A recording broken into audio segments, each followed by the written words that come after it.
అమ్మా శాస్త్రి గారు లైన్లో ఉన్నారు, ఒకసారి మాట్లాడు. సాయంత్రం 4 టికెట్స్ బుక్ చేయమన్నా నా సెకండ్ షోకి. శాస్త్రి గారు బస్ టికెట్ల కోసమో సినిమా టికెట్ల కోసమో లైన్లో లేడు, నీతో మాట్లాడడానికి ఫోన్లో లైన్లో ఉన్నాడు. మాట్లాడు. నేను మాట్లాడని చెప్పు నాన్న. శాస్త్రి గారితో మాట్లాడనంటే బాగుండదమ్మా. శాస్త్రి గారు వింటున్నారా? మాట్లాడు. చెప్పండి శాస్త్రి గారు. బాగానే ఉన్నానండి.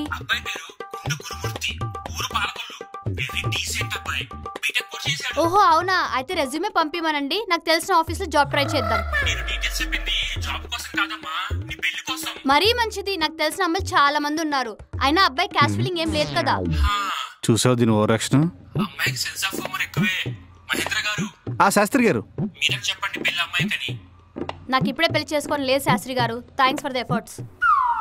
ఏంటి ఫోన్ అలా కట్ చేసావు? శాస్త్రి గారితో అలానేనా మాట్లాడేది? మరేం చేయమంటావమ్మా, లాస్ట్ టైం కూడా ఇలానే మంచి సంబంధం అని చెప్పి దారిని పోయే బేవర్స్ కొని తెచ్చారు. ఎంగేజ్మెంట్ ముందు రోజు తెలిసింది వాడు ఎలాంటి వాడో, లేకపోతే నా లైఫ్ మొత్తం స్పాయిల్ అయ్యేది. అదేదో ఒకసారి జరిగిందని ప్రతిసారి అలానే జరగదు కదా.